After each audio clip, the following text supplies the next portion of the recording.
Lonely rancher saved two Apache girls. Next day, their mother arrived with a reward. Before we dive into the story, don't forget to subscribe and like the video, and tell us in the comments where you're watching from. The cry of a wolf split the frozen silence, raw and guttural, as if the wilderness itself had found its voice. Ethan Carter reined in his bay gelding with a subtle shift of his knees, head tilted to listen. The land around him stretched wide and unbroken, northern Arizona in the dead of winter, snowbound ridges, scattered juniper, and an iron sky heavy with more to come. Another sound followed, faint but unmistakably human, the thin wail of a child. Ethan swung down from the saddle, his Winchester sliding into his hands with the ease of long habit.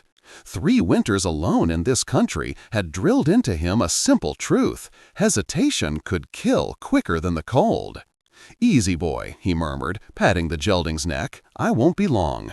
The horse's breath steamed in the frigid air while Ethan moved forward on steady boots, each crunch on the hard ground sharp in the stillness. The wind cut at him with the bite of broken glass, carrying the scents of pine and snow not yet fallen. He followed the sounds through a scatter of rocks and twisted oak until he saw them. 2 children huddled in a shallow clearing, no more than 10 yards ahead. Girls, Apache by their dress and the dark hair that whipped across their frightened faces. One, older by a year or 2, had placed herself in front of the smaller, her thin arms stretched protectively as though she could ward off death with sheer will. Death, in this case, circled them in the lean, gray form of a wolf. Its ribs jutted like knife handles beneath its coat, hunger stronger than fear. The beast's yellow eyes caught his movement. Hackles rose, lips peeled back in a snarl. Ethan brought the rifle to his shoulder in one smooth motion. The crack of the shot rang out like a thunderclap in the frozen air. The wolf pitched sideways into the snow, a final ragged breath steaming from its muzzle. For a heartbeat, silence returned, thicker now, as though even the land held its breath. The girls did not move. Wide, dark eyes darted from the fallen predator to the tall stranger with the rifle. Ethan lowered the weapon slowly, crouching to make himself smaller before them. "You're safe now," he said, his voice rough from disuse, yet carrying a softness that surprised him. "That wolf won't trouble you anymore." He unscrewed the cap of his canteen, offering it forward. The older girl hesitated, wary beyond her years, then allowed the younger to drink first. Their deerskin clothes were worn thin, no match for the December wind. Without a second thought, Ethan shrugged out of his own coat, holding it out. "There's a storm coming," he told them. "My cabin's not far." The older girl took the coat without a word, wrapping both herself and her sister inside it. The younger one's eyes stayed fixed on his face, as though searching for something unnamed. When Ethan rose and turned toward his horse, he felt the smallest tug on his sleeve. A child's hand, cold but insistent. For the first time in 3 long years, he felt the faint stir of warmth. The gelding shifted uneasily as Ethan lifted the girls into the saddle, but he steadied the animal with a low word and a firm hand. The sky was darkening fast, clouds swollen with snow that would fall before night. There would be no searching for their people tonight. The storm made the choice for him. "Hold tight," he told them, taking the reins to lead the horse on foot. By the time the cabin came into view, dusk had already blurred the ridgelines. Smoke coiled thinly from the chimney, the only sign of life in miles of wilderness. To Ethan it had never been more than shelter, a place to endure the cold months and nothing more. Yet as he pushed open the heavy wooden door, the presence of the 2 small figures behind him shifted the space in ways he couldn't explain. Inside, the single room was stark. A stone hearth crouched against one wall, its fire low. A rough-hewn table with 2 chairs, a narrow bed in the corner, and little else. No decorations save one, an old photograph resting on the mantel. A woman's face looked back at him, framed in wood smoothed by his own hands years ago. Sarah. The older girl's eyes followed every movement as he coaxed the fire higher, flames throwing warmth and light into corners long accustomed to shadows. He placed them close to the hearth, then set a pot of beans to heat and sliced bread from a loaf. The smell of food filled the cabin, a reminder that survival was not yet out of reach. The younger girl, Winona, studied the photograph. She pointed at it, her dark eyes lifting in silent question. Ethan's throat tightened. "My wife," he said quietly. "Sarah, she's gone now." The words hung heavy. Gone was too simple for the raw wound it carried. The stillborn child, the blood that could not be stopped, the two graves dug in frozen earth behind a missionary hospital. He had walked into these mountains afterward, carrying little but grief and the will to outlast it.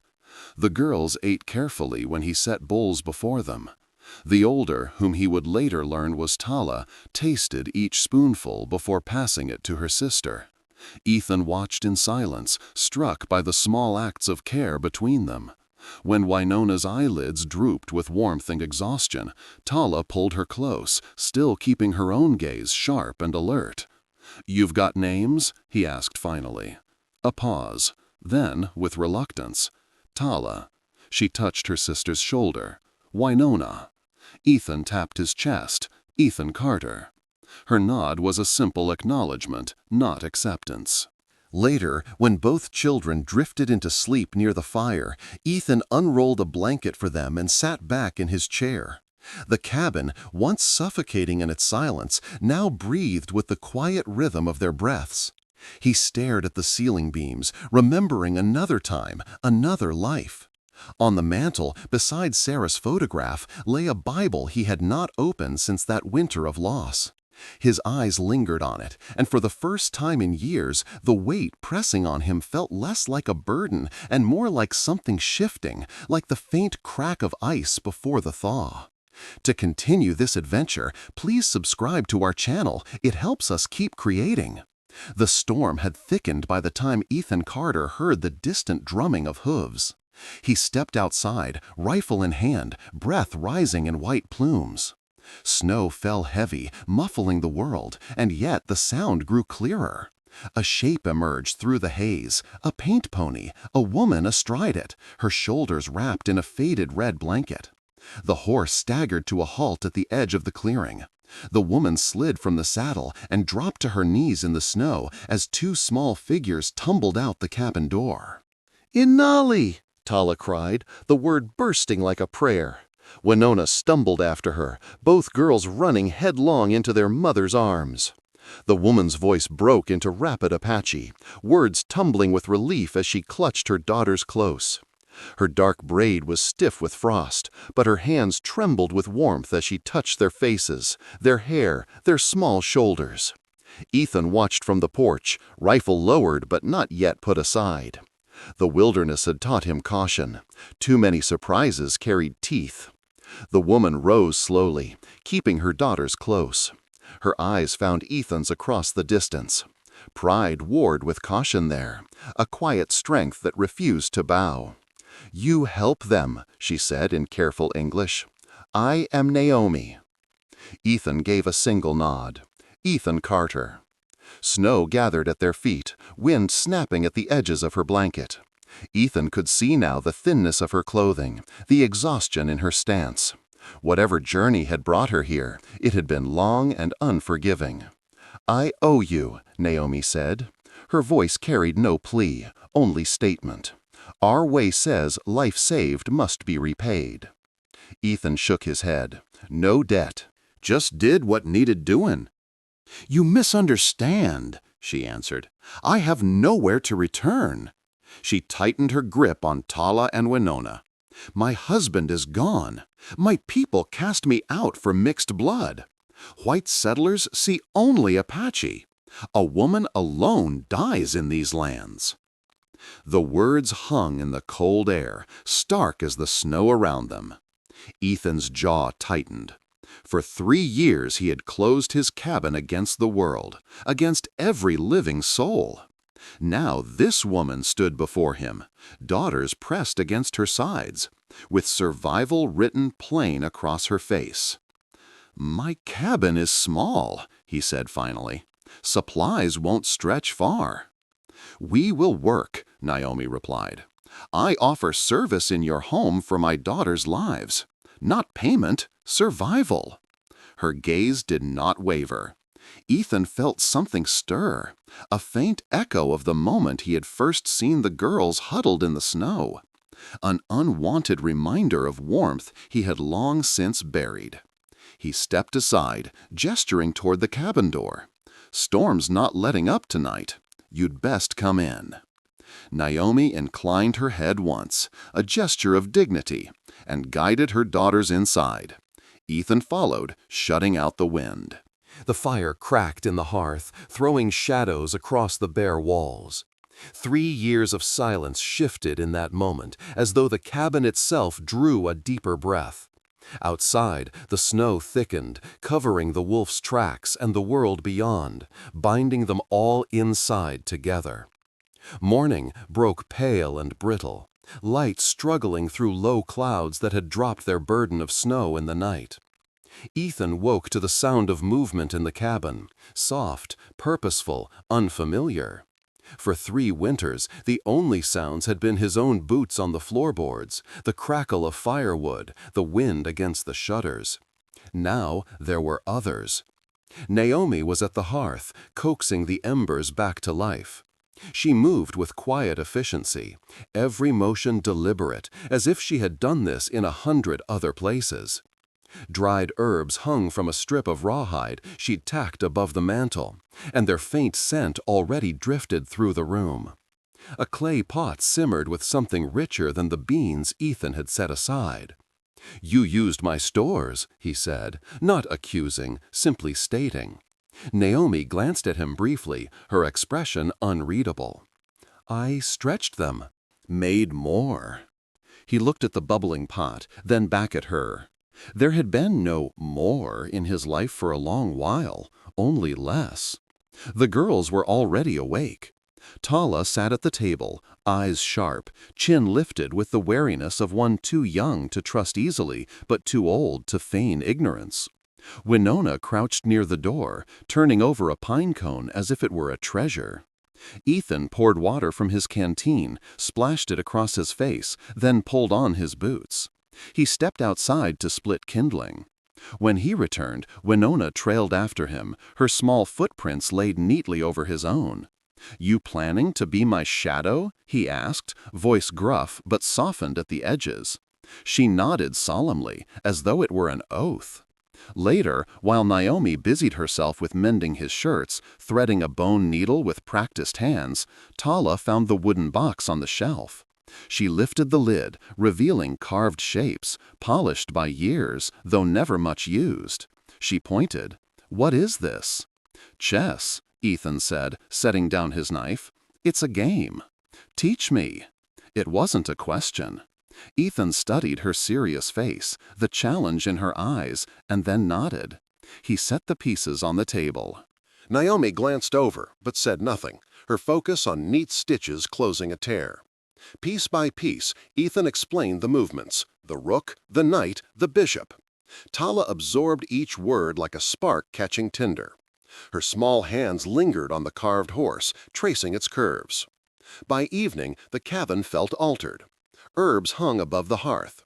Fresh bread sat cooling on the table, somehow drawn from the same meager supplies that had stretched only so far in Ethan's hands. A line of firewood was stacked higher than before, kindling split fine for quick burning. He leaned back in his chair, watching Tala's brow furrow over the board as she tried to outthink him. Winona humming softly as she sorted a little pile of pine cones by size. Naomi lifted her head from her work only once, long enough to meet his gaze. For a heartbeat, the silence between them carried more than words could. The cabin no longer felt like a hollow shell. It was beginning, just beginning, to breathe. By late January, the snow lay deep against the pines, its surface crusted with ice that cracked beneath every step. The cabin had settled into a fragile rhythm, Firewood stacked high, Naomi's herbs drying above the hearth. Tala bent over her chessboard, Winona trailing Ethan wherever he went. It was a rhythm broken by the sound of hoofbeats. Ethan's head came up before the dogs even barked, though there were no dogs now, just his instincts honed sharp from solitude. He reached for the Winchester that leaned by the door and stepped onto the porch. Two riders approached through the trees, their horses blowing steam into the frigid air. Ethan recognized them before they were close enough to call out. Frank Miller and Jim Dawson, men from the settlement 20 miles east. Traders of a sort, neighbors of necessity, never friends. "Mornin', Carter," Miller called, reining in with a practiced smile that never touched his eyes. His gaze slid past Ethan to the open doorway where Naomi stood, Tala and Winona peering from behind her skirt. "Didn't figure you for keepin' company with Indians. Their business is their own. What brings you out this far?" Dawson spat a stream of tobacco juice into the snow. "Thought you should know there's talk." "Army's been having trouble with renegades up north. Folks getting nervous. Colonel Bradley's putting together a militia, says come spring he's gonna clean house." Naomi's knuckles whitened around the wooden spoon she held. Her face was still, but Ethan saw the tension ripple through her shoulders. "Nobody's hiding here," Ethan said flatly. "Just waiting out winter, same as anyone." "Sure." Miller's grin stretched wider, still empty. "But you know how folks are. Army men don't ask many questions. They see an Apache woman and her brats in a white man's cabin, they'll draw their own conclusions." Winona clutched at Naomi's skirt. Tala stepped in front of her sister without thinking, a mirror of that day in the snow. Ethan's grip on the rifle tightened.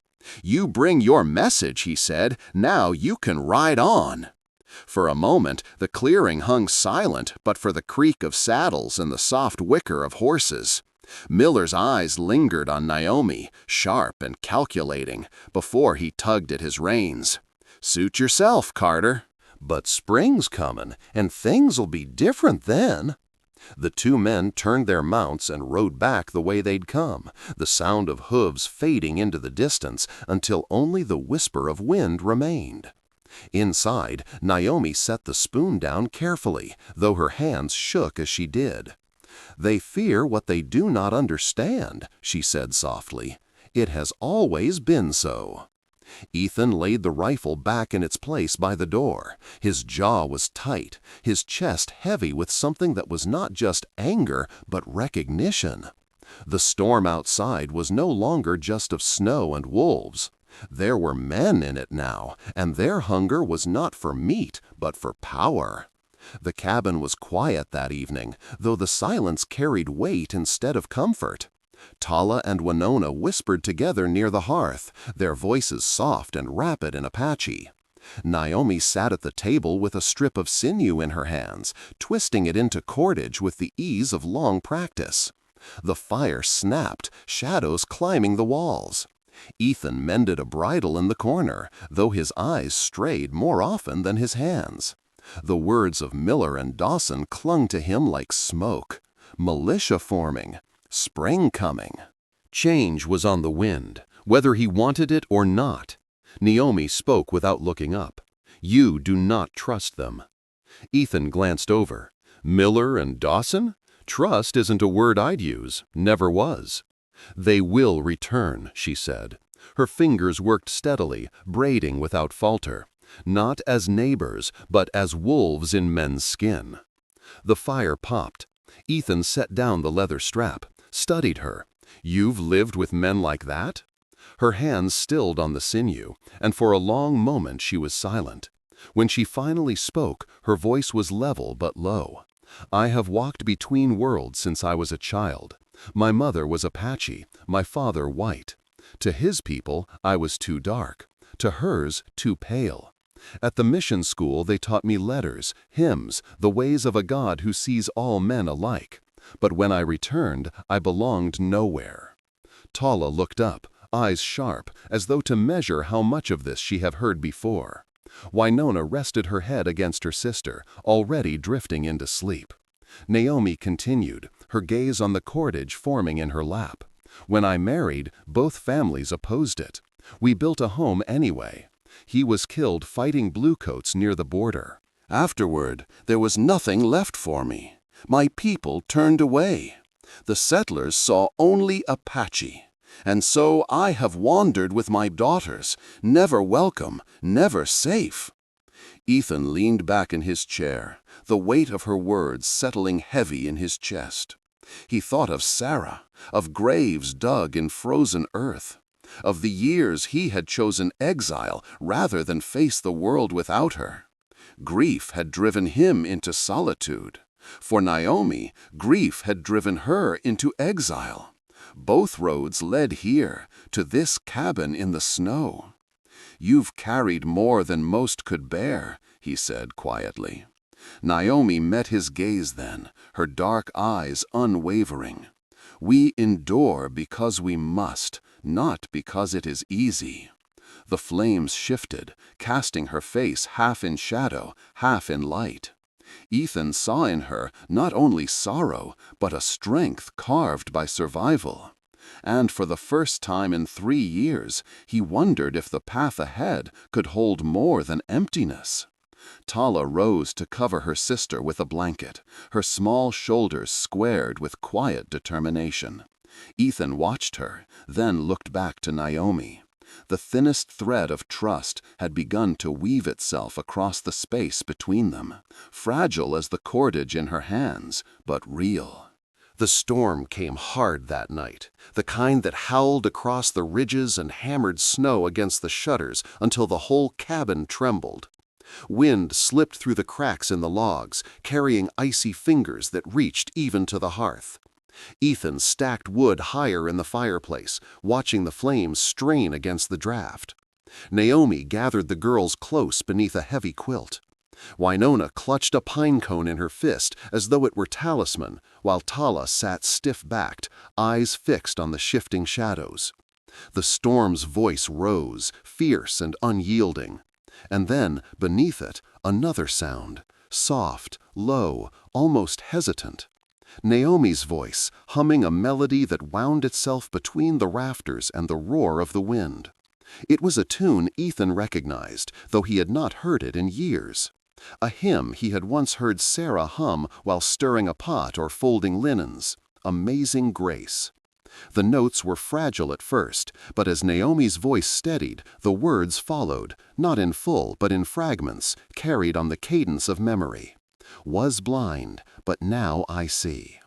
Tala leaned against her mother, listening. Winona's eyelids drooped, soothed despite the storm's fury. Ethan sat motionless in his chair, a long-forgotten ache rising in his chest. His gaze shifted to the mantel. Beside Sarah's photograph lay the Bible, its leather cover worn but untouched for 3 long years. He reached for it slowly, brushing away the thin layer of dust that clung to it like a shroud.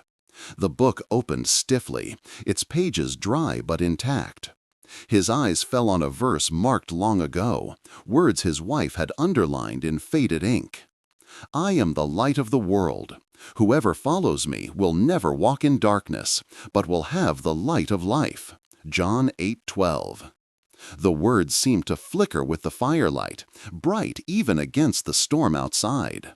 Ethan sat with them a long while, the sound of Naomi's hymn weaving through the cabin, the storm's fury beyond the walls. For 3 winters, darkness had been his only companion.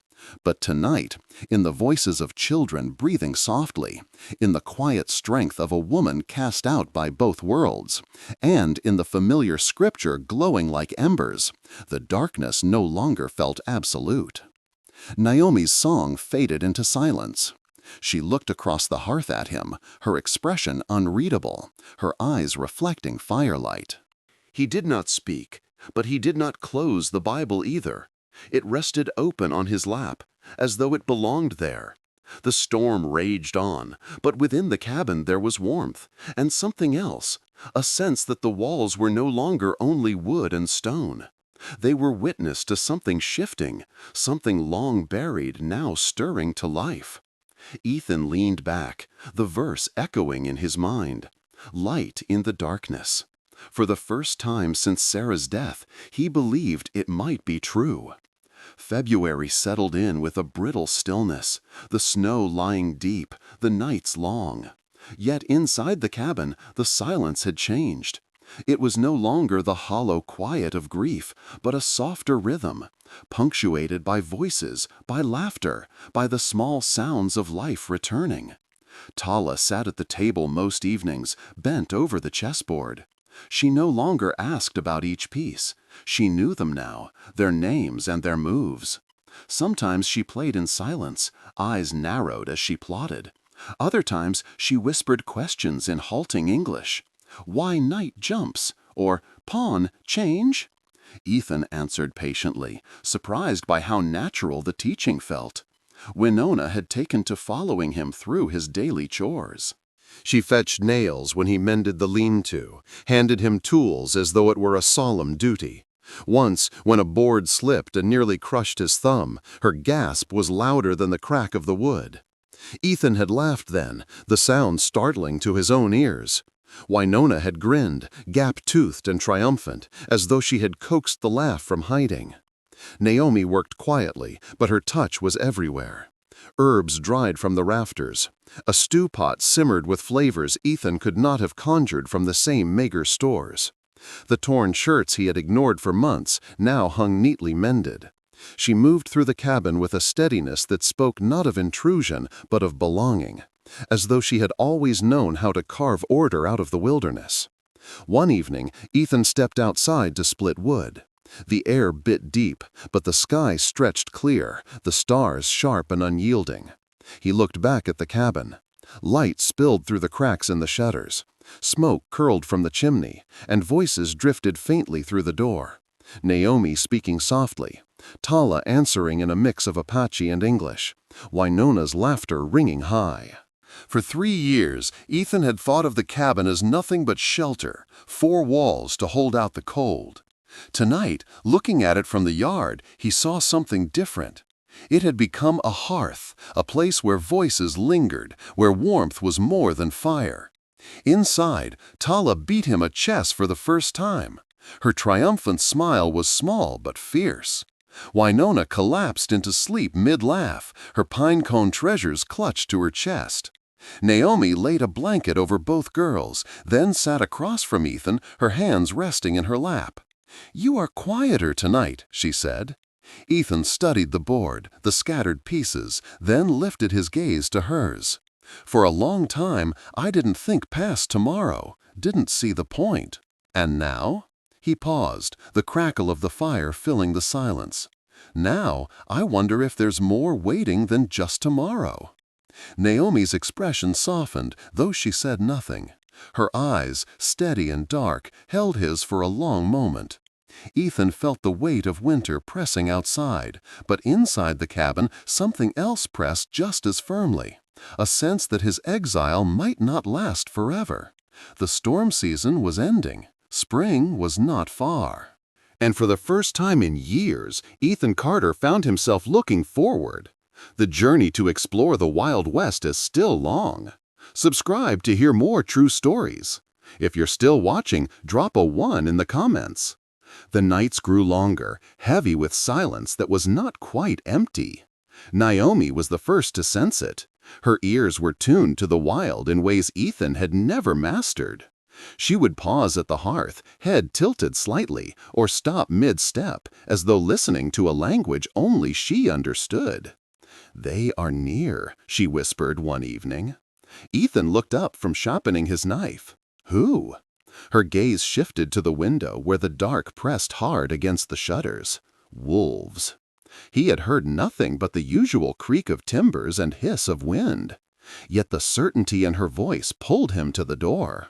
Outside, the night lay still, snow silver under a swollen moon. The corral stood quiet, Buck stamping occasionally, his breath rising in pale clouds. For a moment, Ethan thought Naomi had been mistaken. Then he saw it. 2 yellow sparks in the tree line, low to the ground, unblinking. Eyes watching. The next morning, Tala found tracks circling the chicken coop. Small at first, then larger, heavier prints overlapping. She knelt beside them, her brow furrowed. "Not one," she said in halting English, "many." Ethan crouched to study the marks. The snow was churned where they had paced back and forth, as though testing the fence. He rose slowly, scanning the ridges. A wolf pack this close meant hunger had driven them down from the higher country. Hunger made them bold. That night, the howls began. At first, distant, an echo rolling across the canyons. Then closer, layered voices weaving into a sound that prickled the skin. Winona woke crying, clinging to Naomi's skirts. Tala stood stiff, gripping the bow her mother had carved for her. Ethan loaded his rifle and set it near the door. Sleep came fitfully, broken by the long, mournful calls. Each time, Naomi's eyes opened in the firelight, steady and sure. She did not flinch, she only listened. On the third night, Ethan stepped outside alone. The moon rode high, bleaching the land to bone white. The air was sharp enough to cut. From the ridge, a shape moved, low, shadowed, flowing silent as smoke. Then another, and another. A dozen at least, circling just beyond the tree line. They did not come closer, not yet. Ethan felt the hair rise on his neck. The cabin behind him glowed faintly, its firelight leaking through the shutters. To the wolves, it must have looked like a single ember in the vast cold dark. A challenge, an invitation. He tightened his coat against the wind and went back inside. Naomi met his gaze without a word. She already knew. The pack was waiting. Dawn broke gray and thin, light seeping over the ridges without warmth. Ethan had been awake for hours, sitting near the hearth with the rifle across his knees, listening to the restless shifting of buck in the corral. The horse's unease told him what he already knew. The pack had not moved on. Then it came. A low snarl, followed by the splintering crack of wood. Ethan was on his feet before the sound finished echoing. Buck screamed, hooves pounding in panic. The wolves had come out of the tree line, dark shapes against the pale snow, their eyes burning as they lunged at the corral. "Naomi, keep them close," Ethan barked, throwing open the door. He planted himself on the porch, rifle raised. The first wolf leapt for the fence, and the crack of his shot shattered the fragile dawn. The animal twisted mid-air and fell hard, blood painting the snow. The pack scattered for a breath, regrouped, then pressed forward again. Inside, Naomi grabbed her bow, pushing Tala and Winona toward the far wall. "Stay behind me," she ordered. But Tala shook her head, her small hands trembling as she reached for the quiver. Naomi hesitated only a heartbeat, then pressed it into her grasp. "Stand ready." Ethan reloaded fast, chambering another round, as 2 wolves lunged low at the chicken coop. One made it to the door, teeth bared, before Naomi's arrow struck deep into its throat. The beast collapsed in a spray of snow, claws raking futilely. Another wolf circled wide, angling for the cabin itself. Ethan pivoted, sighted, and fired. The shot echoed off the ridge, dropping the animal mid-stride. "Ethan!" Tala's voice cracked sharp with urgency. From the window she had loosed her first arrow, wild, missing its mark. She grit her teeth, knocked another, steadier this time. The bowstring creaked, released. The arrow flew true, grazing the flank of a wolf and driving it back. Her eyes widened in shock, then hardened with resolve. Snow flew in every direction as the pack lunged and fell back, testing, desperate with hunger. Buck reared inside the corral, kicking against the rails, his panic threatening to break him free. Ethan fired again, the rifle's recoil punching against his shoulder. Another wolf fell. For long minutes the battle raged, the crack of gunfire and the twang of bowstrings mixing with snarls and screams. The air stank of gunpowder and blood, every breath burning with cold. Then, as suddenly as it began, the pack wavered. 2 of their number lay still in the snow, another limped into the tree line. Hunger warred with instinct, but instinct finally won. One by one, they melted back into the shadows of the forest, their howls rising in frustrated retreat. Ethan lowered his rifle, chest heaving. Naomi stood framed in the doorway, bow still drawn, Tala at her side with another arrow ready, her hands trembling but steady. For the first time, Ethan saw them not as fragile charges, but as fellow defenders. The pack had tested the cabin and found it defended. The snow lay torn and stained, steam rising from dark patches where blood met frost. Buck still paced the corral, nostrils flaring, eyes wild. Ethan steadied him with a word, though his own pulse still hammered from the fight. Naomi stood at the doorway, bow lowered but not released, Tala at her side gripping an arrow so tightly her knuckles blanched. The forest had fallen silent, too silent. Then the sound came, hoofbeats, steady and deliberate, crunching over the frozen ground. Not wolves this time, men. Ethan's head snapped toward the tree line. 4 riders emerged through the mist of their horses' breath, rifles laid across their saddles. At their head was Frank Miller, his hat pulled low, mouth curved in the kind of smile that never meant anything good. Jim Dawson rode beside him, 2 others trailing behind. "Well, well," Miller called, reining in at the edge of the clearing. "Thought we heard a ruckus. Looks like you've been busy, Carter."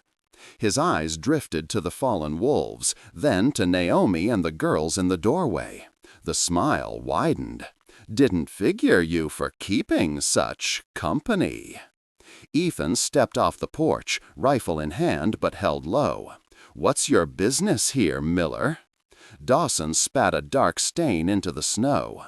"Word's spreadin'. Colonel Bradley's got a militia foreman.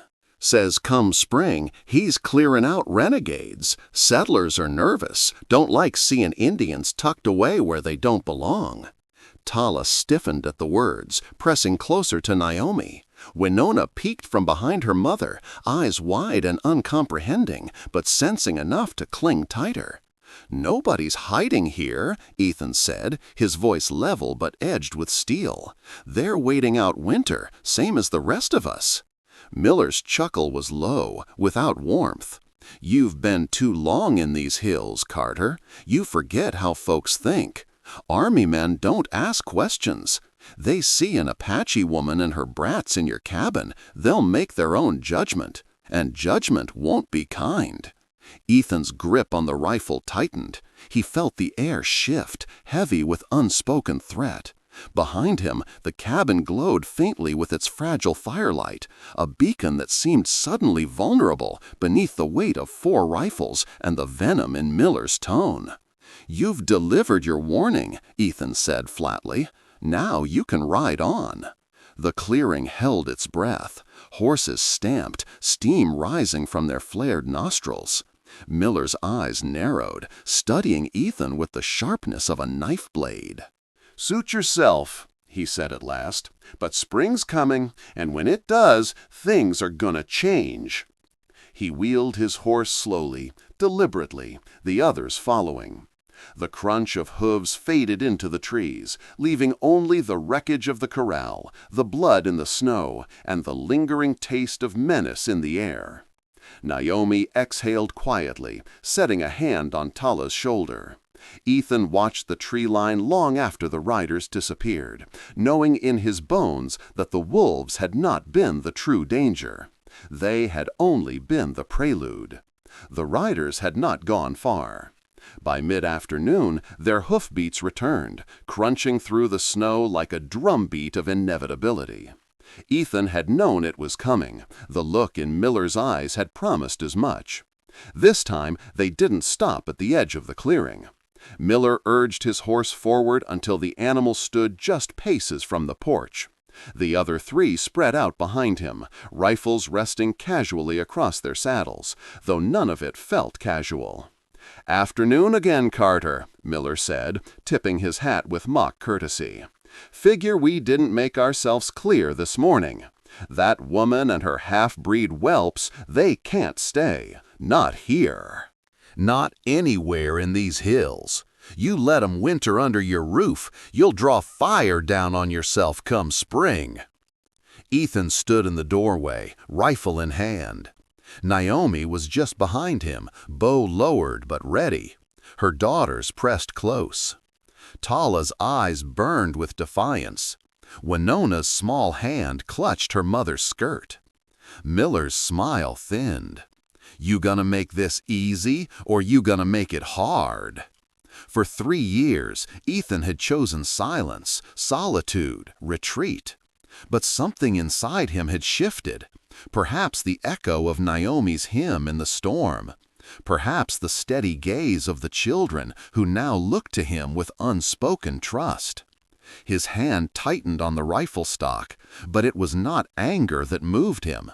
It was clarity. He stepped down onto the porch, boots crunching in the snow, and lifted his voice so all 4 men could hear. "This woman and her daughters are under my protection. Any man who threatens them answers to me." The words hung in the cold air, sharper than any bullet. Miller's expression hardened, the mocking veneer stripped away. "You'd choose them over your own kind?" Ethan raised the rifle, not yet pointing, but steady, an extension of his will. "I'm choosing what's right." The Bible lay open in his memory, its verse shining like firelight in the dark. "Greater love has no one than this, to lay down one's life for one's friends." John 15:13. For years, Ethan had believed his life ended in that hospital graveyard beside Sarah. But here, now, he understood that love did not die with her. It had found him again, unexpected, fragile, but no less real. The standoff deepened. Miller's horse shifted, sensing the weight in its rider's body. The other men tightened their grips on their rifles, eyes darting between Ethan and Naomi. From the doorway came the soft creak of a bowstring drawn back. Naomi had taken her place at his side, silent but resolute. Tala stood next to her, arrow trembling on its string. Together, they faced the line of mounted men, a family forged not by blood, but by choice. Ethan leveled his rifle fully now, the barrel rising to meet Miller's chest. "Ride on," he said, "or test me." The clearing froze, the balance of life and death hanging by a single breath. The clearing was locked in silence, brittle as ice. Miller sat his horse with the poise of a man who believed the ground itself belonged to him. His companions shifted in their saddles, rifles glinting faintly in the weak light. Ethan stood firm, rifle leveled, Naomi at his side with bow drawn, Tala beside her, hands trembling but steady. Then it came again, the sound that had haunted them for nights. A long, rising howl split the air, rolling down from the ridge. Another answered it, then another, until the tree line shimmered with unseen voices. The horses stamped and tossed their heads, breath steaming, ears twitching nervously. Even hardened men knew the language of wolves. Miller's lip curled. "Seems you've got more than one kind of problem, Carter." Ethan's gaze flicked to the forest edge. He saw movement, shadows slipping between the trunks, yellow eyes catching the light. The pack had not gone far. Hunger made them bold, and the scent of blood still lingered in the snow. "Pick your enemies," Dawson muttered, his rifle tilting toward the cabin. "Wolves or men?" Ethan steadied his voice. "Wrong. This isn't wolves or men. It's right or wrong, and I've chosen." The words cut through the air like the crack of a shot. For an instant, no one moved. Then one of the horses reared, spooked by a closer howl. The rider fought to control it, swearing as the animal's hooves tore at the snow. The wolves drew nearer, shadows resolving into lean, gray bodies. They paced the tree line, circling, never crossing fully into the open, but close enough to be seen, close enough to remind them all of teeth waiting in the dark. Naomi's bow creaked under the strain. Tala's breath hitched as she drew her string tighter, the arrow point wavering but true. Ethan's rifle did not waver at all. Miller's smile faltered. "You think you can stand against us and the army behind us? You're one man, Carter. One man won't change the world." Ethan's eyes were steady, voice hard. "One man can change this moment." The wolves howled again, a chorus that filled the valley. The riders' mounts shifted uneasily, nostrils flaring, nerves on the edge of breaking. The men tried to look unbothered, but fear seeped into their eyes, not of Ethan's bullet alone, but of the circling wilderness that seemed to judge them alongside him. For long minutes, the standoff held, rifle against rifle, predator against predator. It was impossible to tell which would break first, men or beasts. Ethan's heart pounded, but he felt no retreat inside him. The choice had been made. If he died here, it would not be running.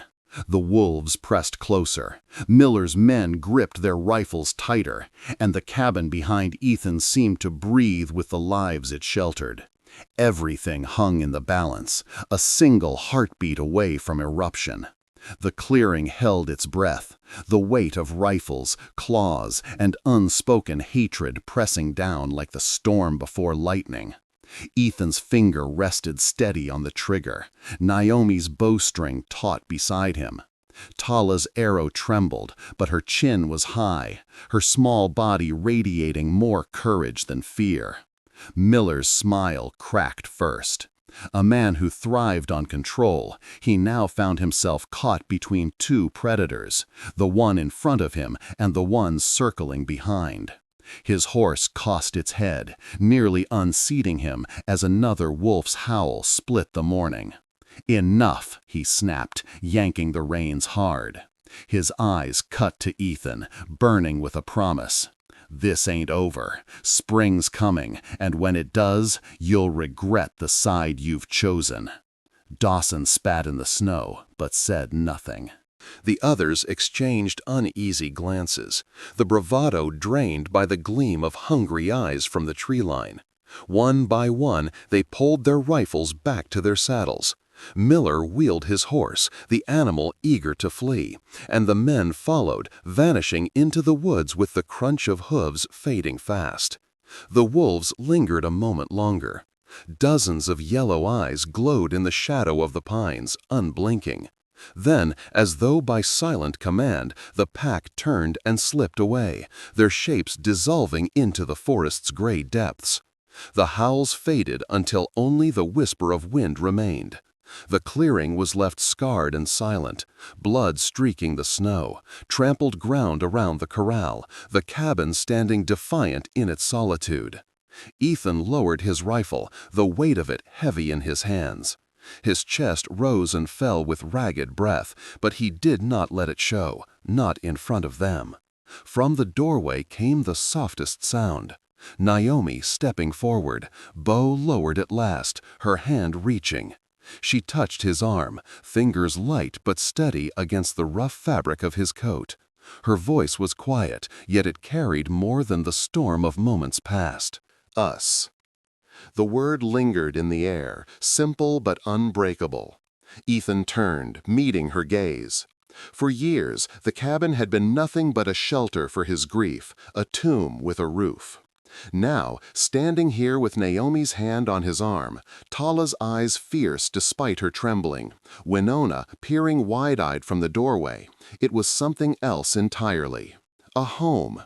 He let the rifle rest at his side, no longer just a weapon, but a symbol of what he had chosen. Not solitude, not retreat, but them. Naomi's fingers tightened briefly, then withdrew, leaving behind a warmth that steadied him more than fire ever could. The girl stepped closer, Tala standing proud with her bow, Winona clutching her pinecone talisman. Ethan looked past them, to the horizon where the sky was breaking pale with the promise of spring. Miller would return. Trouble would come. But for the first time in years, he did not dread what lay ahead. Whatever came, they would face it together. Us. If you like this video, please comment number 9. If you don't like it, please comment number 0. And please leave a comment and share your feelings. Spring did not arrive all at once.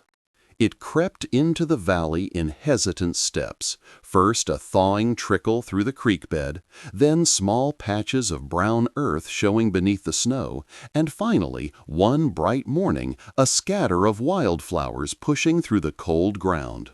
Ethan Carter sat on the porch steps, the bridle across his lap, needle and thread working through leather worn thin by winter.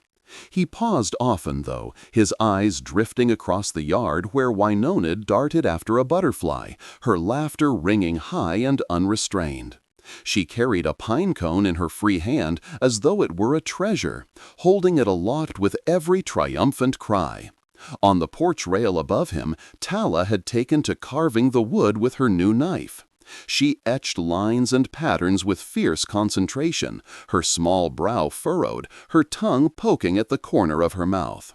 The posts bore the beginnings of animals, symbols, and geometric shapes, her mark upon the cabin, permanent as any foundation stone. From the garden plot beyond, Naomi knelt in the earth, sleeves rolled to her elbows. She worked with steady hands, pressing seeds into furrows, her voice low as she hummed some half-remembered hymn.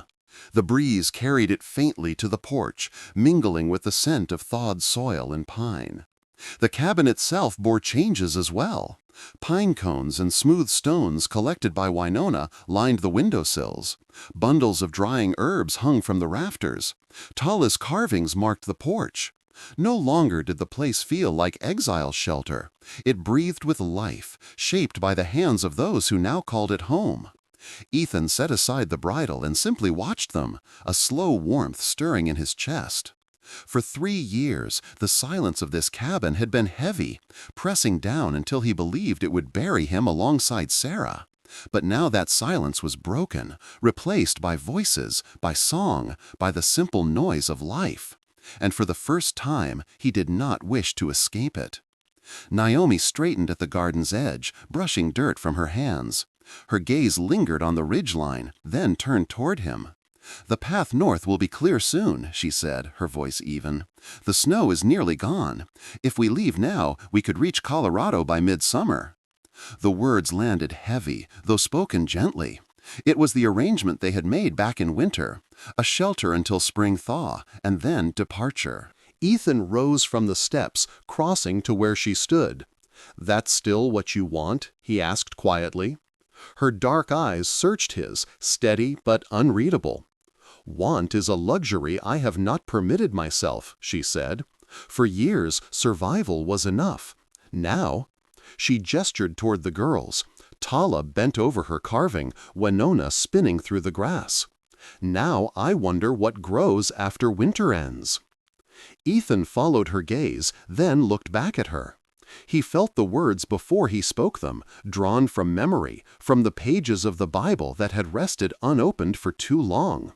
Sarah's underlined verses had come to him again in recent nights, unbidden, insistent. "See, I am doing a new thing. Now it springs up. Do you not perceive it?" Isaiah 43:19. He let the verse settle in the air between them. Naomi tilted her head slightly, as though she too recognized its weight. "I never thought I'd see anything new again," Ethan admitted, voice low. "But now I do." Naomi's face softened, the faintest curve of a smile breaking the quiet strength she wore like armor. She said nothing more, only turned back to the soil and pressed another seed into the earth. Yet the silence between them was no longer distance. It was something shared, tender and unspoken. The snow was gone from the yard, the creek ran clear, and in the cabin at the valley's edge, something new had indeed begun. The cottonwood stood at the edge of the clearing, its branches just beginning to unfurl new leaves, tender and green against the pale sky. Beneath it, the earth was soft with thaw, damp with the scent of spring. It was here Naomi and Ethan came one afternoon, the girls following close, their steps crunching in the last crusts of snow. There was no preacher waiting, no paper to sign, no rings to exchange.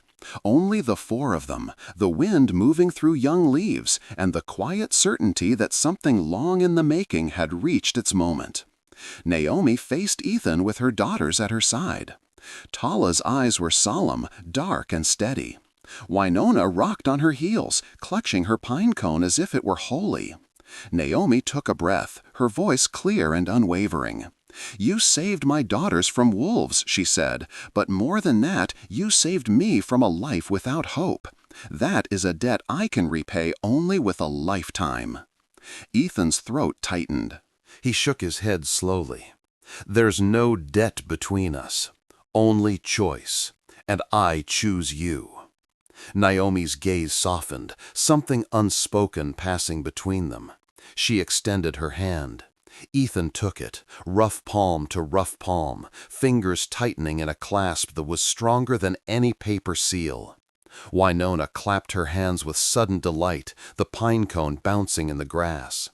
Tala only nodded, but there was pride in her small, firm smile. No vows were written down, no witnesses stood but the girls and the God who saw all things. Yet the moment was binding, more enduring than iron or stone. The cabin changed in the weeks that followed. Where once the porch stood bare, Tala's carvings now wound across the posts. Wolves, eagles, horses, patterns drawn from her people's stories. Winona filled the window ledges with polished stones and feathers. Naomi tended her herb bundles, their fragrance mingling with smoke from the chimney. Ethan found himself humming sometimes as he worked, the sound startling him, until he realized it no longer hurt to let it out. Travelers began to speak of them. A trader passing east told of the quiet man at the valley cabin and his Apache wife who could heal or harm with her knowledge of plants. A drifter swore he'd seen two girls at the cabin, half wild, half tame, moving between worlds like they were born for both. Rumors spread of militia threats, but the family endured, the cabin's reputation growing stronger than those who would break it. Years later, long after Miller's name was forgotten, people still spoke of the family who lived at the Crossroads cabin. Not because they were powerful, nor because they were feared, but because they had built something rare in a land where winter could strip a soul bare. Ethan sometimes sat on the porch in the evenings, watching the smoke rise, listening to Naomi hum and the girls chatter. He thought often of Sarah, of the graves behind the mission hospital, of the years he had believed his life was over. He still carried that grief, but it no longer chained him. It had been tempered, reshaped, made part of something larger. Family not of blood, but of choice. A home not born from survival, but from love freely given. One night, as the sun dropped behind the ridge, Ethan turned to Naomi. She sat with her hair braided, her hands busy with a strand of sinew, her daughters playing nearby. He reached for her hand again, the same clasp they had shared beneath the cottonwood. "Us," he said simply. Naomi smiled, her fingers tightening around his. Tala looked up from her carving. Winona ran laughing in circles, and the cabin behind them stood solid against the fading light. And in that place, once a hollow refuge, now a living home, the choice they had made together endured, unshaken by storms or seasons. Stories like Ethan and Naomi's remind us that even in the harshest winters of life, faith, courage, and love can carve out a home where none seemed possible. Many of you watching have walked through your own long winters, times of grief, loneliness, or exile of the heart. Yet just as spring came to that valley cabin, hope can bloom again in our lives, no matter how many storms we've endured. These true Wild West stories are not only about rifles and ridges. They are about people who chose compassion over fear, love over prejudice, faith over despair. They carry a mirror to our own journeys, reminding us that family is not only by blood, but by the choices we make to stand together. If this story touched your heart, we invite you to subscribe, share, and join us for more tales of the Old West, where history and humanity still speak today.